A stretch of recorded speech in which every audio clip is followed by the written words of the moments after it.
Singer Mangli advocate Subbu episode కి సంబంధించి advocate సుబ్బుకి singer Mangli అనుచరులు బెదిరింపులకు గురి చేస్తున్నారని చెప్పేసి డీజీపీ ఆఫీస్ లో కంప్లైంట్ ఇవ్వడానికి రావడం జరిగింది. మాట్లాడదాం, మనతో పాటు అడ్వకేట్ సుబ్బారావు ఉన్నారు. అన్న, ఎవరు అసలు మిమ్మల్ని బెదిరింపులకు గురి చేస్తున్నారు? ఎవరైతే ఇప్పుడు మంగ్లీ గారు ఉన్నారో వాళ్ళ అనుచరులు నన్ను ప్రత్యక్షంగా పరోక్షంగా మీడియా వేదికగా బెదిరిస్తున్నారు, ఫోన్లు చేసి కూడా బెదిరిస్తున్నారు. సో కాబట్టి ఇవన్నీ కూడా కావాలని చేస్తున్నటువంటి చర్యలు. ఒక కేసులో ఉన్నటువంటి అడ్వకేట్ ని ఇట్లా కేసుల ద్వారా మీడియా ద్వారా బెదిరించి భయపెట్టి తర్వాత ఫోన్ల ద్వారా భయపెట్టే ప్రయత్నం చేస్తున్నారు. ఇది మీడియా అందరికీ కూడా నేను చెప్పుకునేది ఏంటంటే న్యాయ వ్యవస్థ మీద ఒక కుట్ర జరుగుతుంది, అది మంగ్లీ గారి నేతృత్వంలో. కాబట్టి వీళ్ళందరూ కూడా మంగ్లీ గారు ఆడిస్తున్నటువంటి నాటకం. ఎంతో మందికి ఫోన్లు చేసి వీడియోలు తీసేమని మంగ్లీ గారు రిక్వెస్ట్ చేయడం జరుగుతుంది. సో కాబట్టి ఎందుకు మంగ్లీ గారికి భయం? ధైర్యం ఉంటే మీరు నిజంగా తప్పు చేయకపోతే రోడ్డు మీదకి రండి, బాధితుల తరఫున పోరాటం చేయండి, నేను మీకు అండగా ఉంటా. మీరే ఏ తప్పు చేయలేదని నేను ఒప్పుకుంటా. కాబట్టి ఈ మంగ్లీ గారి మీదకి ఒత్తిడి వచ్చేసరికి ఇప్పుడు ప్రధాన నిందితుడు అనూహ్యంగా నాటకీయంగా అరెస్ట్ అయ్యిండు. సో ఇదంతా కూడా కావాలని స్క్రిప్టెడ్ గా జరుగుతున్నటువంటి ఒక నాటకం. దీంట్లో మంగ్లీ గారి పాత్ర ఉంది.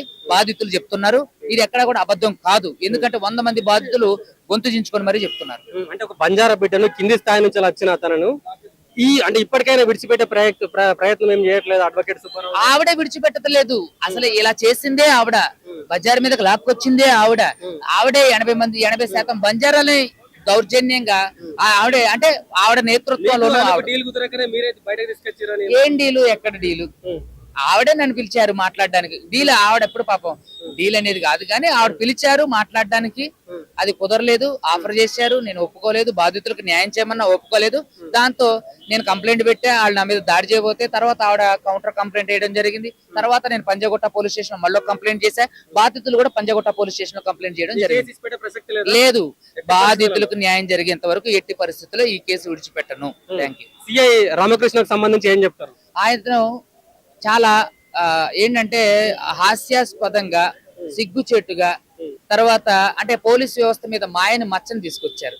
సో బ్రీత్ అనలైజర్ పెట్టడం అన్ని కూడా కోర్టు తప్పుపట్టింది. ఎందుకు పెట్టారు, ఏ సెక్షన్ అనుకూలించి పెట్టారు, పెట్టడానికి మీకున్న అధికారం ఏంటి, ఎందుకు ఇలా చేయాల్సి వచ్చింది అని చెప్పేసి అక్షంతలు వేయడం జరిగింది. పర్సనల్ నోటీస్ ఇవ్వడం జరిగింది. ఆయన కరెక్ట్ ఎక్స్ప్లెనేషన్ ఇవ్వలేడు కూడా, ఇవ్వకపోతే సస్పెండ్ అవడానికి కూడా అవకాశాలు ఉన్నాయి. A1 అరెస్ట్ అయ్యిండు, A5 మంగ్లీ ఉంది, A2 A3 A4 వాళ్ళ సంగతి అందరూ పారిపోయారు. వీళ్ళు త్వరలోనే దొరుకుతారు.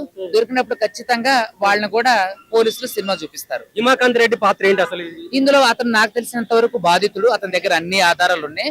ఈ కేసును మళ్ళీ మిస్లీడ్ చేయడానికి వీళ్ళు ఆడుతున్నటువంటి ఒక నాటకం. అవును, నాతోనే ఉన్నాడు. తర్వాత EOW లో కేసు అవడం తోటే అతను నాకు టచ్ లో లేకుండా వెళ్ళిపోయిండు. ఖచ్చితంగా తను నిర్దోషిగా ప్రూవ్ అవుతారు, తన దగ్గర ఆధారాలు ఉన్నాయి. సుబ్బారావు గారు ఈ భయభ్రాంతులకు గురి చేస్తే భయపడతారు? 100% భయపడను. సినిమా తర్వాత చూపిస్తా. ఈ రోజు ఖచ్చితంగా డీజీపీ గారు నాకు రక్షణ కల్పిస్తారని నేను కోరుకుంటున్నా. చూపిస్తా ఖచ్చితంగా. బాధితులందరూ ఎవరైతే ఉన్నారో వాళ్ళ తరపున నిలబడతా. నిందితులు ఎవరిని కూడా ఒక్కరిని కూడా వదిలిపెట్టను.